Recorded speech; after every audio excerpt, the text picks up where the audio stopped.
What's going on? Welcome back to the channel. So today we're going to talk about the top 5 most heavily ranked EV stocks by their quantitative data. So I want to go over all the things that you need to know, but first make sure to hit that thumbs up. And with that, let's get right to it. And it's been a while since I've done one of these types of videos, but with a lot of companies unveiling their earnings and a lot of other big updates, I feel like it is time to kind of put one of these videos out. But starting off with stock number 5, you have Rivian sitting at 11.79 over the last 1 year, down 19.9%. And then over the last 1 month, down 8.75%. A lot of good data right here that I'm not necessarily going to go over, so feel free to pause it. But for this video, I'm going to be focusing on the quantitative data. Right now, there is a 3.14%, and so that is out of 5, so it's not kind of level ground.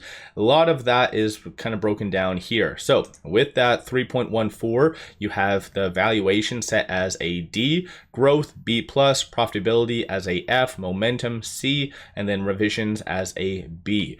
In a follow-up video, if necessary, I can kind of dive deep into this a little bit further, touch on a lot of the other key metrics such as this, but for this video, I'm just going to be sticking to pretty much their quantitative broad rating, which is 3.14, and that is under the hold category, and it's been pretty much on and off over the last 3 years between sell and hold, so it's never really been a buy. So again, this is stock number 5, and I know a lot of people especially follow my channel because I give short interest updates. I will be giving that as well. So right now, 19.57% of the free float is being shorted, works out to be 155.29 million shares overall being shorted. And just generally, shorts have been starting to really get in over the last several years. So again, that is Rivian, stock number 5. Moving on to stock number 4, you have NIO sitting at 484 over the last 1 year, up 26.7%, and then over the last 1 month, up a very impressive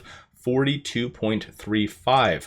Currently, the quantitative data is sitting at a hold 3.2. Valuation is a B-, and I think a lot of that has to do with just NIO being a insane discount, which is something I've brought up time and time again based on a lot of the key metrics. But growth is a B, profitability as a F, momentum B, revisions, and again that's from analysts, is a C+. And then over the last year, for the most part, it's been under the hold category. Briefly, looks like mid 2024 it was as a sell from the quantitative data, and then over the last 3 years, similarly kind of going back and forth between the hold and sell. So again, this is stock number 4. As far as shorts did return on Friday, 9.34 million shares. So definitely a fairly interesting chain of events is occurring with that.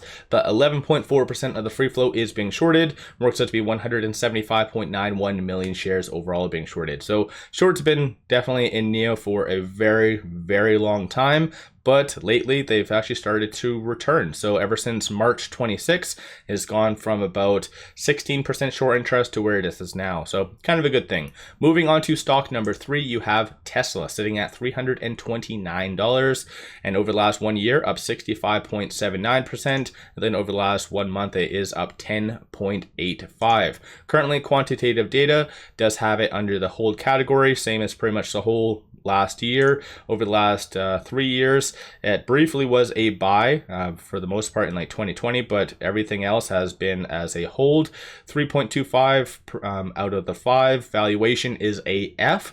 So based on a lot of the key metrics, it is overdone. Growth is a C+, profitability A+, momentum B+, and then revisions is a D+. So revisions has to do with a lot of the political stuff that's caused analysts to really turn on Tesla, in my opinion. But this is the quantitative data for Tesla, and 2.58% of the free float is being shorted. So obviously not a squeeze play, and shorts largely haven't really been in Tesla for a very, very long time.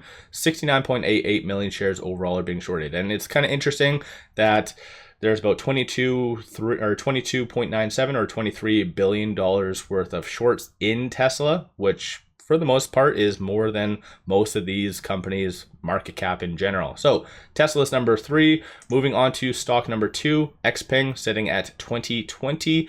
Over the last 1 year, up 185%, and then over the last 1 month, up 12.88%. Quantitative data does have it under the hold category, 3.32. Valuation is a D+, growth A+, profitability D-, momentum A, and revisions is a B+.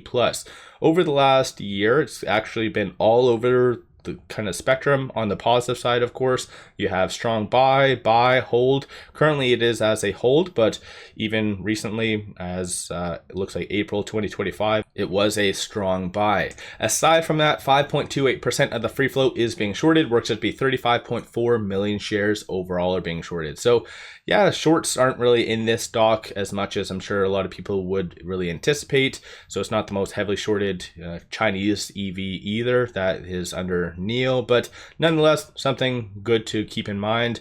Roughly around $713 million worth of shorts are in this stock. And then moving on to stock number 1, BYD, sitting at 14.27 over the last 1 year, 58.56 over the last 1 month, pulling down a little bit, down 8.82%. Right now, quantitative data does put it as a buy, 3.83. So valuation is a B, growth B, profitability A+, momentum B-, and a revisions C+. And something to keep in mind as well, you can always see this kind of column as well as this one. So it shows what the scores were 3 months ago and as well 6 months ago. And over the last 6 months, it's been all over the place: hold, strong buy, and a buy. So it recently did go from a strong buy to a buy, and most likely that is because of the revisions change. But aside from that, though, this is a very solid company. With it trading OTC, unfortunately, Ortex doesn't show any short interest numbers or anything like that. So in reality, I'm not going to waste your time and go through that. So let me know your thoughts on these top 5. Do you agree with the quantitative data, or do you kind of feel that there should be some changes? So what's your viewpoint on these stocks? Do you own any of them as well? Give yourself a shout out in the comments below. One final thing, pop over to my Patreon. I do give buy signals on stocks, options, crypto, many of which have been absolutely on point. Definitely worthwhile to pop over there and take a look. Link in the description below and also the comments. With all that said, appreciate all of you watching.